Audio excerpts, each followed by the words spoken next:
Había un hombre llamado Noé, un hombre que vio cómo el mundo que conocía se desvanecía bajo aguas rugientes.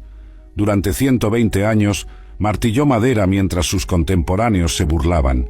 Construyó un arca gigantesca en tierra seca, predicando juicio, mientras la civilización alcanzaba su cúspide de maldad. Gigantes caminaban sobre la tierra, ángeles caídos corrompían la creación, la violencia llenaba cada rincón del mundo. Y entonces, un día, el cielo se rompió, las aguas cubrieron las montañas, y solo 8 almas permanecieron con vida. Esta es la historia del mundo antes del diluvio, la historia de un juicio, y la historia de un hombre justo en medio de una generación perversa. Su nombre era Noé, y él era el último testigo de un mundo que ya no existe. Cuando las aguas finalmente se retiraron y sus pies tocaron tierra seca nuevamente, Noé comprendió la magnitud de lo que había presenciado. Toda una civilización había perecido. Cada persona que conoció desde su infancia estaba muerta. Sus vecinos, sus conocidos, los mercaderes del pueblo, los artesanos de la ciudad, todos consumidos por el juicio divino.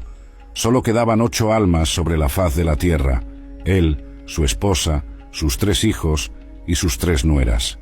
De millones de personas, solo 8 permanecían. El peso de esa soledad era aplastante. Noé caminaba ahora sobre un planeta silencioso, donde alguna vez resonaron voces, risas y gritos de comercio. Las ciudades que brillaban con esplendor arquitectónico yacían sepultadas bajo capas de sedimento y destrucción. Los avances tecnológicos de siglos se habían perdido en un instante. La música que alguna vez llenó las plazas públicas se había silenciado para siempre. El mundo antes del diluvio no era primitivo ni simple. Era una civilización avanzada, próspera y profundamente corrompida. Las vidas humanas se extendían por siglos en aquellos días. El abuelo de Noé, Matusalén, vivió 969 años, convirtiéndose en el hombre más longevo que jamás existió. Su nombre mismo era una profecía: cuando él muera, vendrá. Y así sucedió. El año en que Matusalén exhaló su último aliento fue el mismo año en que comenzó el diluvio. Lamec, el padre de Noé, vivió 777 años antes de morir, apenas 5 años antes de que las aguas cubrieran la tierra. Quizás fue misericordia divina que no tuviera que presenciar la devastación total de su mundo. Pero la figura más enigmática de la familia de Noé era Enoc, su bisabuelo. Enoc caminó con Dios durante 365 años y luego simplemente desapareció. No murió como mueren los hombres. Dios se lo llevó, arrebatándolo de este mundo sin que probara la muerte. Enoc fue profeta, visionario y advertencia viviente de lo que estaba por venir. Él proclamó el juicio de Dios sobre los impíos, declarando que el Señor vendría con sus santas decenas de millares para ejecutar juicio contra todos. Sus palabras resonaron durante generaciones, pero pocos las tomaron en serio. Esta longevidad extraordinaria no era simplemente una bendición, era también una maldición disfrazada, porque cuando los hombres viven por siglos, su pecado se perfecciona, se arraiga y se multiplica. Las conspiraciones podían tejerse durante generaciones enteras. La maldad tenía tiempo de infectar cada aspecto de la sociedad hasta que la corrupción se volvía total y absoluta. Y eso fue precisamente lo que sucedió en el mundo antediluviano. La maldad creció como una planta venenosa hasta que cada pensamiento del corazón humano era únicamente malo, continuamente. Noé nació 1556 años después de la creación de Adán. Para ese entonces, el mundo había cambiado drásticamente desde los días del Edén. La maldición que cayó sobre Adán y Eva había dejado cicatrices profundas en la creación. La tierra producía espinos y cardos. El trabajo era duro y agotador.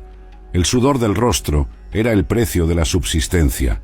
Y sobre todo esto, la muerte reinaba como una sombra constante, recordando a la humanidad su rebelión contra el Creador.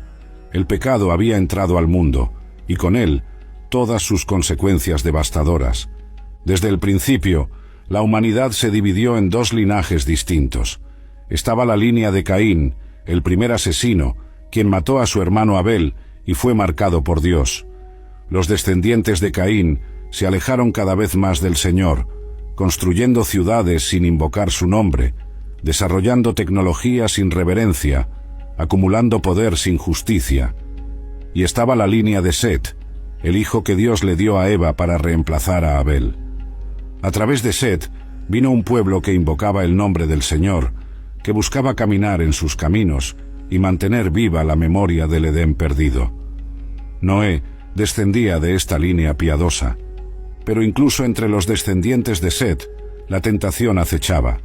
El mundo de los impíos era atractivo, brillante y seductor. Ofrecía placeres inmediatos, poder terrenal y la ilusión de autonomía. Mientras tanto, el camino de Dios exigía sacrificio, obediencia y fe en lo invisible.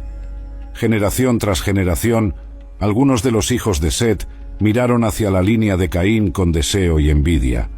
Veían su prosperidad material y comenzaban a cuestionar si realmente valía la pena servir a un Dios que parecía exigir tanto y prometer tan poco en términos terrenales. Esa tensión entre los dos linajes definiría el destino del mundo antediluviano. Noé creció en un mundo donde convivían lo sagrado y lo profano, donde la luz de Dios aún brillaba tenuemente en algunos corazones, mientras las tinieblas cubrían la mayor parte de la tierra. Él fue criado en los caminos del Señor, enseñado a honrar la memoria de sus antepasados piadosos y a mantener su corazón limpio en medio de una generación corrupta. Pero el desafío era monumental, porque lo que estaba por venir no era simplemente una oleada de pecado humano ordinario. Era algo mucho más oscuro, más antinatural y más catastrófico: la invasión de seres celestiales caídos que corromperían la creación misma desde sus cimientos. Antes de comprender el juicio que vino sobre el mundo, era necesario entender lo que había sucedido en los cielos, porque el diluvio no fue simplemente un castigo por pecados humanos ordinarios. Fue una respuesta divina a una corrupción tan profunda y antinatural que amenazaba con destruir completamente el plan de Dios para la humanidad. Todo comenzó con una rebelión en las regiones celestiales, con ángeles que abandonaron su morada original y descendieron a la tierra con intenciones oscuras y propósitos perversos. Estos seres celestiales eran conocidos como los vigilantes, ángeles poderosos creados por Dios para servir en su presencia y cumplir sus mandatos. Su propósito original era puro: adorar al Altísimo y ejecutar su voluntad en toda la creación. Pero algo salió terriblemente mal. Mirando hacia abajo desde sus moradas celestiales, estos ángeles vieron a las hijas de los hombres y las codiciaron. Su belleza despertó en ellos deseos que nunca debieron existir. Y en un acto de rebelión masiva contra el orden establecido por Dios, 200 de estos vigilantes descendieron al monte Hermón y juraron entre sí llevar a cabo su plan prohibido. El líder de esta rebelión era Semyasa, quien convenció a los demás ángeles de unirse a él con un argumento astuto: «Temo que ustedes no cumplan con esta acción y yo solo sufriré por este gran pecado». Así que todos juraron unidos, atándose mutuamente con maldiciones para que ninguno pudiera retractarse. Descendieron en los días de Jared, el padre de Enoc, y lo que hicieron después alteró el curso de la historia humana para siempre. Tomaron para sí esposas de entre las hijas de los hombres, cualquiera que eligieron, y las embarazaron en una unión que nunca debió ocurrir. Las Escrituras registran este evento con escalofriante brevedad. Los hijos de Dios vieron que las hijas de los hombres eran hermosas, y tomaron para sí mujeres, escogiendo entre todas ellas. Pero detrás de estas palabras yacía una tragedia cósmica. Estos no eran simplemente hombres pecando con mujeres. Eran seres angelicales, creados para habitar en el cielo, cruzando una frontera que Dios había establecido como inquebrantable. Estaban mezclando lo celestial con lo terrenal de una manera que corrompía la esencia misma de la creación. El resultado de estas uniones antinaturales fue catastrófico. Las mujeres humanas dieron a luz a criaturas que no eran completamente humanas ni completamente angelicales, los Nefilim. Estos gigantes eran de estatura monstruosa, algunos alcanzando alturas de 3000 codos según los antiguos relatos. Poseían fuerza sobrehumana, apetitos insaciables y ningún respeto por la vida humana. Se convirtieron en los hombres de renombre, mencionados en las Escrituras, pero su fama no era por actos de bondad, sino por su violencia, crueldad y dominación sobre la humanidad ordinaria. Los Nefilim no estaban solos en su maldad. Sus padres angelicales también corrompieron a la humanidad de otras maneras. Azazel enseñó a los hombres a fabricar espadas, cuchillos, escudos y armaduras, iniciando una era de guerra sin precedentes. Semyaza enseñó encantamientos y el corte de raíces, introduciendo la brujería y la hechicería. Armaros enseñó cómo romper maleficios. Baraquel enseñó astrología. Cocabiel reveló el conocimiento de las constelaciones. Tamiel enseñó astronomía. Y Asradel reveló los movimientos de la luna. Este conocimiento, dado antes de que la humanidad estuviera preparada para manejarlo con sabiduría, aceleró la corrupción moral y espiritual del mundo. Pero el pecado más grave de los vigilantes no fue simplemente enseñar conocimiento prohibido, fue la corrupción genética de la creación misma. Según los antiguos textos, estos ángeles caídos no solo se unieron con mujeres humanas, sino que también comenzaron a experimentar con animales, creando híbridos antinaturales que nunca debieron existir. La creación de Dios estaba siendo sistemáticamente corrompida, pervertida y deformada. La pureza genética de la humanidad estaba en peligro, y con ella, la posibilidad de que viniera el Mesías prometido a través de una línea humana no contaminada. El Señor observaba todo esto desde su trono con creciente dolor y justa ira. La rebelión angelical no era simplemente una ofensa contra su autoridad, era un ataque directo contra su plan redentor para la humanidad. Si toda la raza humana se corrompía genéticamente a través de la mezcla con seres angelicales, entonces no podría venir un Salvador verdaderamente humano. El linaje prometido desde el Edén, la simiente de la mujer que aplastaría la cabeza de la serpiente, estaría comprometido. Esta no era solo maldad ordinaria, era un intento calculado de frustrar el plan de salvación de Dios. Enoc, el bisabuelo de Noé, fue testigo de esta corrupción en su apogeo. Él caminó con Dios durante 365 años, y en ese tiempo recibió visiones apocalípticas del juicio venidero. Enoc profetizó sobre los ángeles caídos y su destino terrible. El Señor viene con sus santas decenas de millares para ejecutar juicio sobre todos y para condenar a todos los impíos por todas sus obras de impiedad que han hecho impíamente. Sus palabras resonaron como trueno en una época de oscuridad creciente, pero pocos prestaron atención. La mayoría estaba demasiado cautivada por los Nefilim, demasiado seducida por el conocimiento prohibido, demasiado corrompida por sus propios deseos. Y entonces Enoc desapareció. Dios lo tomó, arrebatándolo de este mundo antes de que viniera el juicio. Algunos dicen que fue enviado como mensajero a los ángeles caídos para anunciarles su condena eterna. Otros creen que Dios simplemente lo preservó como testimonio de que aún había esperanza para aquellos que caminaban fielmente con él. Sea como fuere, su ausencia dejó un vacío. Matusalén, su hijo, heredó el manto profético y vivió 969 años, más que cualquier otro ser humano. Su muerte marcaría el momento exacto cuando vendría el diluvio, como si Dios estuviera dando a la humanidad cada momento posible para arrepentirse antes de ejecutar su juicio final sobre el mundo antediluviano. Los Nefilim dominaban el mundo antediluviano con puño de hierro. Estos gigantes, nacidos de la unión prohibida entre ángeles caídos y mujeres humanas, se multiplicaron rápidamente por toda la tierra.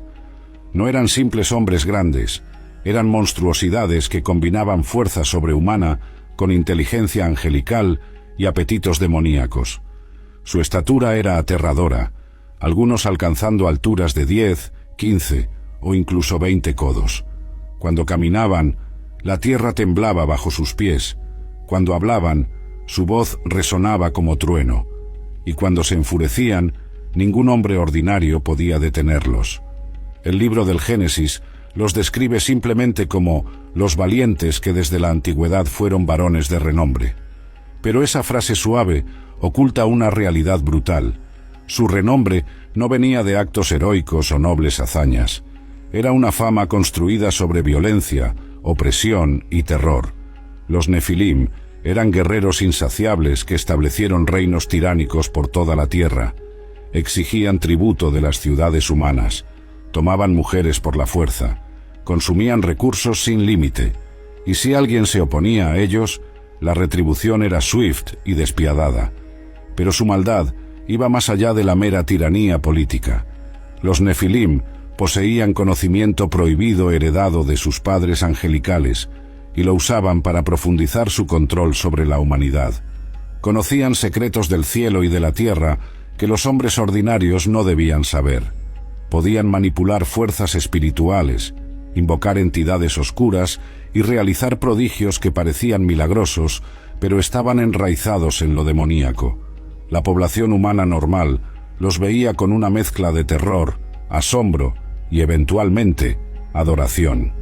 Los Nefilim se convirtieron en los dioses de la mitología antigua, los titanes que exigían sacrificios y obediencia absoluta. Sus apetitos eran legendarios y monstruosos. Los Nefilim comían constantemente, consumiendo los recursos de ciudades enteras. Pero su hambre no se limitaba a alimentos ordinarios. Los antiguos textos sugieren que eventualmente comenzaron a comer carne humana. El canibalismo se extendió por el mundo antediluviano como una plaga moral. La santidad de la vida humana, creada a imagen de Dios, fue pisoteada bajo los pies de estos gigantes abominables. El derramamiento de sangre se volvió tan común que la tierra misma clamaba a Dios por justicia.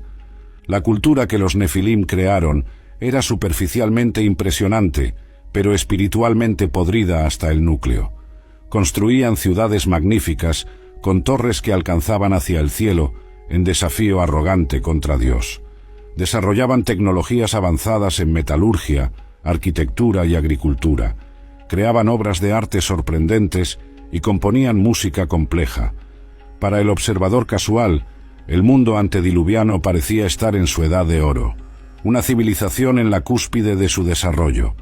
Pero debajo de esa fachada brillante yacía una oscuridad espiritual tan profunda que corrompía todo lo que tocaba. La violencia se volvió el lenguaje universal de esta era. Las escrituras declaran que la tierra estaba llena de violencia. No era simplemente que ocurrieran actos violentos ocasionales. La violencia saturaba completamente la sociedad.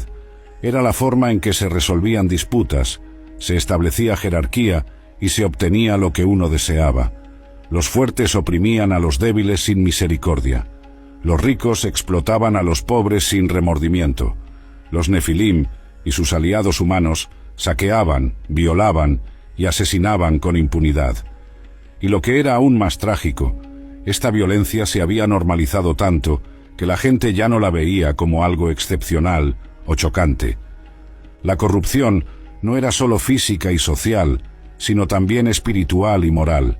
El Génesis registra que todo designio de los pensamientos del corazón del ser humano era de continuo solamente el mal. Esto significa que la humanidad había alcanzado un punto de corrupción total. No había áreas grises, no había momentos de bondad ocasional que interrumpieran el flujo constante de maldad. Desde el momento en que una persona despertaba hasta que se dormía, sus pensamientos estaban enfocados en el mal. Sus imaginaciones creaban nuevas formas de perversidad. Sus corazones deseaban lo contrario a todo lo que Dios había ordenado como bueno y justo. Esta corrupción total significaba que las próximas generaciones serían criadas sin conocimiento del bien, sin modelos de rectitud, sin voz de conciencia que los llamara a algo mejor. Los niños crecían viendo violencia como normal, inmoralidad sexual como aceptable y rebelión contra Dios como la postura por defecto. No había instituciones sociales que enseñaran virtud, no había líderes que modelaran justicia, no había comunidades que practicaran misericordia.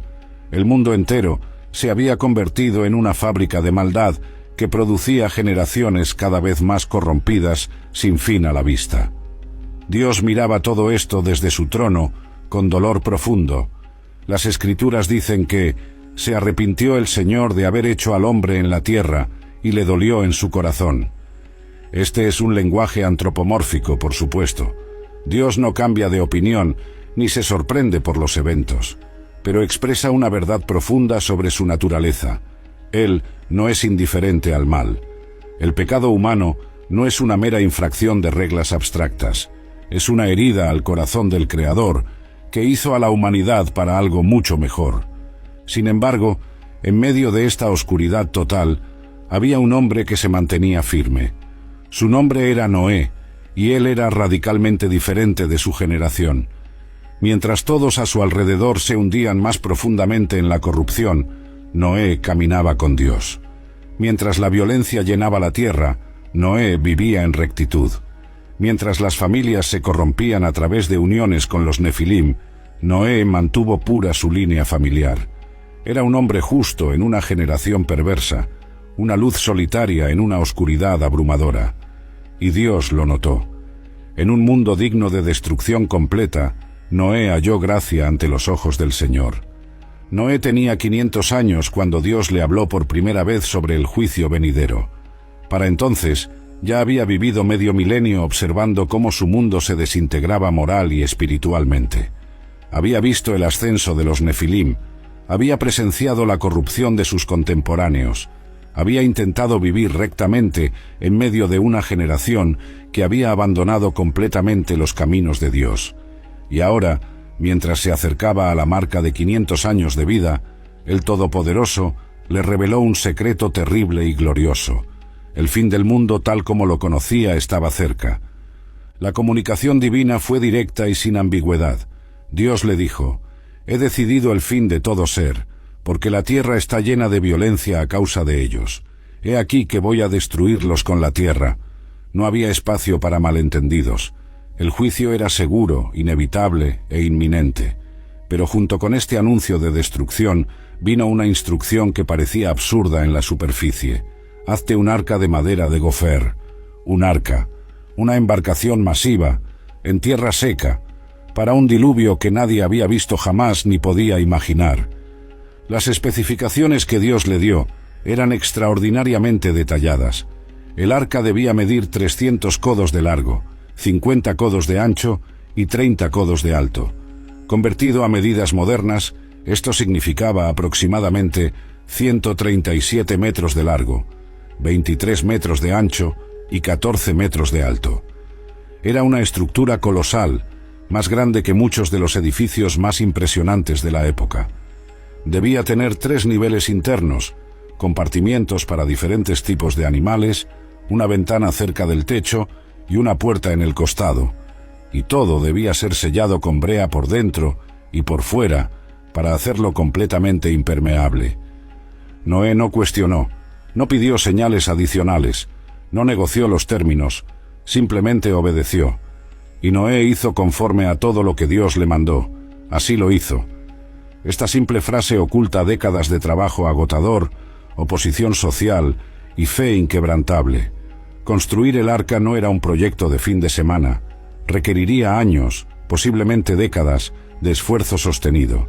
Requeriría recursos masivos, miles de árboles talados, transportados y procesados. Requeriría mano de obra. Su familia tendría que trabajar sin descanso. Y requeriría fe absoluta, porque no había evidencia visible de que un diluvio fuera a venir. El mundo antediluviano nunca había experimentado lluvia como la conocemos.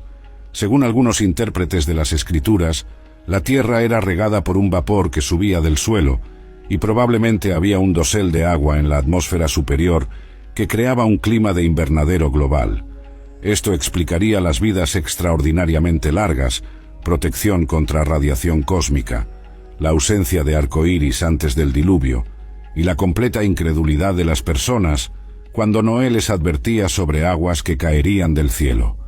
Para ellos, la idea de un diluvio global era literalmente inimaginable, tan absurda como advertir sobre un ataque de dragones o una invasión desde la luna. Pero Noé perseveró. Día tras día, año tras año, él y sus hijos cortaban madera, ensamblaban vigas, sellaban juntas con brea y construían esta estructura masiva que no tenía sentido para nadie excepto para ellos. Los vecinos venían a mirar, se burlaban, hacían bromas sobre el viejo loco Noé y su barco en tierra seca. Los niños probablemente jugaban alrededor del arca, riéndose de la tontería de todo el proyecto. Los intelectuales de la época sin duda lo ridiculizaban como supersticioso e ignorante. Los nefilim quizás lo amenazaban ocasionalmente, aunque Dios claramente lo protegía de cualquier daño real. Durante todo este tiempo, Noé no solo construía, también predicaba. El apóstol Pedro lo llamaría siglos después pregonero de justicia. Mientras sus manos trabajaban en el arca, su voz proclamaba el mensaje de Dios. El juicio viene, la maldad será castigada, hay un camino de salvación. Cada martillazo era un sermón, cada nueva sección completada del arca era un testimonio visible de la fe de Noé y la realidad del juicio venidero. Por 120 años, este mensaje resonó. Por 120 años, la humanidad tuvo oportunidad de arrepentirse, cambiar de rumbo y buscar refugio en lo que Dios estaba preparando. Pero nadie vino, nadie creyó, nadie cambió. Los años pasaban y el diluvio no llegaba, y esto solo reforzaba la burla y el escepticismo. ¿Dónde está ese diluvio del que hablas, Noé? ¿Dónde está el juicio de tu Dios? Mira, el sol sigue saliendo cada día, las cosechas crecen, los negocios prosperan, la vida continúa como siempre ha sido. Eres un tonto, Noé, un viejo loco que ha desperdiciado su vida construyendo un monumento a su propia locura.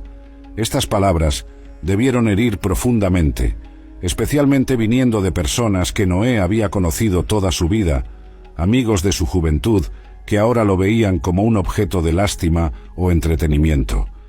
Imagina la soledad de Noé durante esos 120 años. Imagina despertarte cada día sabiendo que estás trabajando en un proyecto que todo el mundo considera una broma. Imagina criar a tus hijos en este ambiente, enseñándoles a confiar en Dios, cuando todo a su alrededor grita que Dios no es confiable o que el juicio no es real.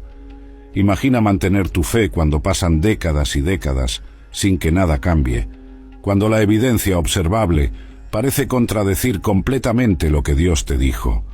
La fe de Noé no era una fe fácil y cómoda, era una fe probada en el fuego de la duda persistente, la oposición social y la larga espera.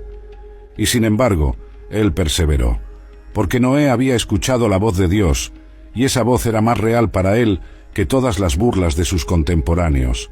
Había recibido una visión del juicio venidero, y esa visión era más clara que toda la prosperidad temporal que veía a su alrededor. Había sido comisionado con una tarea sagrada, y esa comisión era más importante que su reputación social o su comodidad personal. Noé era un hombre que vivía no por vista sino por fe, no por las opiniones de los hombres, sino por la palabra de Dios. Y esa fe estaba a punto de ser reivindicada de la manera más dramática y terrible imaginable. Finalmente, después de décadas de trabajo incesante, el arca estaba completa. La estructura colosal se alzaba sobre el paisaje como un testimonio silencioso pero imponente de la fe de un hombre y la paciencia de Dios. Medía 137 metros de largo, 23 metros de ancho y 14 metros de alto, construida con madera de gofer y sellada meticulosamente con brea. Tenía capacidad para albergar a decenas de miles de animales, con espacio adicional para provisiones, agua y las áreas de habitación para Noé y su familia. Era una obra maestra de ingeniería, diseñada no por sabiduría humana, sino por instrucciones divinas. Noé tenía ahora 599 años. Había dedicado más de un siglo de su vida a este proyecto singular. Sus 3 hijos, Sem, Cam y Jafet, eran ahora hombres adultos, cada uno casado. La familia completa sumaba 8 personas, Noé y su esposa, sus 3 hijos y sus 3 nueras, 8 almas que pronto serían las únicas sobrevivientes humanas sobre la faz de la Tierra, 8 personas que cargarían con la responsabilidad de repoblar un planeta devastado, pero aún no sabían completamente lo que les esperaba. El arca estaba lista, pero el momento del juicio aún no había llegado. Entonces Dios habló nuevamente. Su voz resonó en el espíritu de Noé con urgencia y finalidad.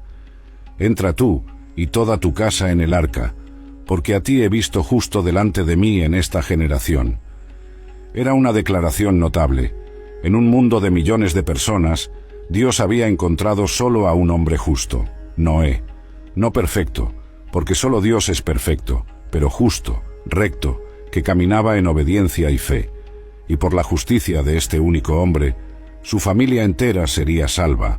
La gracia de Dios sobre Noé se extendía para cubrir a aquellos que estaban bajo su techo y su liderazgo espiritual. Las instrucciones continuaron con especificidad divina. Debían llevar 7 pares de cada animal limpio, macho y su hembra, pero solo 2 de cada animal impuro, macho y hembra. También debían llevar 7 pares de las aves del cielo para preservar su descendencia sobre la tierra. El razonamiento era claro. Los animales limpios serían necesarios después del diluvio para sacrificios y para alimento, así que necesitaban números mayores para asegurar su supervivencia como especies. Los animales impuros, no siendo aptos para estos propósitos, solo necesitaban el mínimo para perpetuar sus especies. Y luego vino la revelación que Noé había estado esperando durante más de 100 años. Porque pasados aún 7 días, yo haré llover sobre la tierra 40 días y 40 noches, y destruiré de sobre la faz de la tierra a todo ser viviente que hice. 7 días, 1 semana. Eso era todo el tiempo que quedaba. Después de 120 años de advertencias ignoradas, después de décadas de construcción y predicación, el momento final había llegado. En 7 días, el mundo que Noé conocía dejaría de existir. Lo que sucedió a continuación fue uno de los milagros más extraordinarios registrados en las Escrituras. Los animales comenzaron a llegar. No vinieron cazados o arreados por Noé y sus hijos. Vinieron por instinto divino, llamados por el mismo Dios que los creó. Desde todas las direcciones, desde todos los ecosistemas y hábitats, marchaban hacia el arca.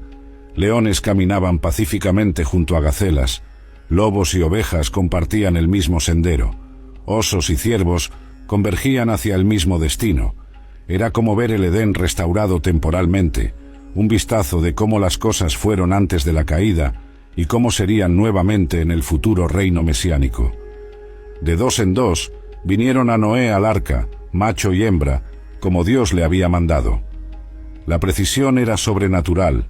No vinieron en manadas desorganizadas, vinieron en pares ordenados, exactamente como Dios había especificado. Los animales limpios vinieron en grupos de 7 pares, los impuros en pares únicos, las aves del cielo en grupos de 7 pares. El proceso tomó días, un desfile interminable de criaturas grandes y pequeñas, terrestres y voladoras, domesticadas y salvajes. Los ciudadanos del mundo antediluviano debieron haber observado este espectáculo con asombro creciente y quizás, finalmente, con el primer destello de miedo genuino. Pero incluso este milagro visible no quebró la dureza de sus corazones. Las Escrituras no registran que nadie más haya pedido entrar al arca. Nadie golpeó la puerta suplicando ser admitido. Nadie cayó de rodillas en arrepentimiento de última hora. Observaban, quizás con curiosidad o incluso alarma, pero no con fe. Su incredulidad estaba tan arraigada, su corazón tan endurecido por años de rechazo a Dios, que ni siquiera un milagro evidente podía penetrar su ceguera espiritual. Estaban exactamente en la misma condición que Jesús describiría milenios después, comiendo, bebiendo, casándose y dándose en casamiento, completamente desprevenidos hasta que vino el diluvio y los arrebató a todos. Dentro del arca, Noé y su familia trabajaban frenéticamente para acomodar a todas las criaturas. Los compartimientos que habían construido durante décadas ahora se llenaban con vida animal. Los rugidos, graznidos, aullidos y gorjeos creaban una cacofonía de sonido. El olor de tantos animales en espacios cerrados debió haber sido abrumador. La cantidad de alimento y agua que habían almacenado durante años finalmente encontraba su propósito. Era caótico, agotador y maravilloso al mismo tiempo. Estaban presenciando la preservación divina de la creación, siendo instrumentos en las manos de Dios para salvar un remanente de cada especie que él había hecho. Los 7 días pasaron en un torbellino de actividad. Finalmente, el último animal estaba a bordo. Las últimas provisiones estaban aseguradas. Noé hizo un último recuento, verificando que todo estuviera en orden según las instrucciones divinas. Su familia se reunió, probablemente por última vez, mirando hacia el mundo exterior, hacia el horizonte familiar, hacia las ciudades y campos que habían conocido toda su vida. Y entonces sucedió algo profundo y aterrador, y el Señor le cerró la puerta. No fue Noé quien selló el arca, fue Dios mismo quien cerró la entrada, haciéndola impermeable desde afuera e irrompible desde adentro. La puerta de la salvación ahora estaba cerrada. El tiempo de gracia había terminado. El juicio estaba a punto de comenzar. Era el año 600 de la vida de Noé, segundo mes, día 17. Esta fecha quedaría grabada en la memoria de la humanidad como el día en que el mundo conocido dejó de existir. Dentro del arca, Noé y su familia esperaban. Habían pasado 7 días desde que entraron, 7 días de suspenso creciente. Los animales se habían calmado relativamente, acomodándose en sus espacios asignados. Afuera, la vida continuaba como siempre. El sol se había levantado esa mañana como lo hacía cada día. Los mercados bullían con comercio. Las personas iban y venían con sus asuntos habituales. Y luego, sin más advertencia, el mundo cambió para siempre. Las Escrituras describen lo que sucedió con lenguaje apocalíptico. Aquel día fueron rotas todas las fuentes del grande abismo, y las cataratas de los cielos fueron abiertas. No fue simplemente lluvia lo que cayó, fue un colapso catastrófico de todo el sistema hidrológico que Dios había establecido en la creación. Las fuentes del grande abismo eran aguas subterráneas masivas almacenadas en las profundidades de la tierra. Cuando se rompieron, géiseres gigantescos de agua explotaron hacia la superficie con fuerza volcánica. La corteza terrestre se fracturó. Terremotos masivos sacudieron el planeta. Agua hirviente y lodo brotaron de fisuras que se abrían por todas partes. Simultáneamente, las cataratas de los cielos se abrieron.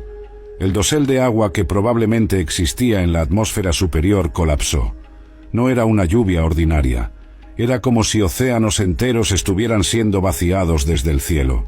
Las gotas eran probablemente tan densas que formaban cortinas continuas de agua. El ruido debió haber sido ensordecedor, un rugido constante que ahogaba todos los demás sonidos. La cantidad de agua que caía por segundo era inimaginable, incontable, imparable. Y hubo lluvia sobre la tierra 40 días y 40 noches. 40 es un número significativo en las Escrituras, frecuentemente asociado con periodos de prueba, juicio y transformación. Durante 40 días completos, sin interrupción ni disminución, el agua cayó del cielo. Durante 40 noches, la oscuridad era absoluta, rota solo por relámpagos que revelaban momentáneamente el caos afuera. Pero el diluvio no fue solo de 40 días. Las aguas continuarían prevaleciendo sobre la tierra durante 150 días en total. El agua que brotaba de las profundidades terrestres continuó mucho después de que cesara la lluvia del cielo. Para las personas que estaban afuera del arca, el terror debió haber sido indescriptible. Al principio, quizás pensaron que era solo una tormenta inusual. Buscaron refugio en sus casas, esperando que pasara. Pero no pasó. El agua seguía cayendo, cada vez más fuerte. Los arroyos se convirtieron en ríos embravecidos. Los ríos se desbordaron, inundando los valles. La gente corrió hacia terrenos más altos, llevando a sus hijos, sus posesiones más preciadas. Pero el agua los seguía, inexorable, subiendo y subiendo sin descanso. Entonces debieron haber recordado a Noé, el viejo loco que había pasado 120 años construyendo un barco y predicando sobre un diluvio, el hombre al que habían ridiculizado, ignorado, despreciado. ¿Dónde estaba ahora su arca? Corrieron hacia ella, probablemente miles de personas convergiendo hacia la única estructura que podía salvarlos, pero cuando llegaron, encontraron la puerta sellada. Golpearon, gritaron, suplicaron: «Noé, abre, déjanos entrar. Teníamos razón tú, por favor». pero nadie podía abrir esa puerta porque Dios mismo la había cerrado. El tiempo de gracia había terminado. El juicio ahora era inevitable e irreversible. Los Nefilim, con toda su fuerza sobrehumana, probablemente intentaron romper el arca o trepar sobre ella, pero la estructura era demasiado masiva, demasiado bien construida, y estaban luchando no solo contra madera y brea, sino contra la protección sobrenatural de Dios. Gradualmente, incluso estos gigantes poderosos fueron sobrepasados por las aguas. Uno por uno, sucumbieron.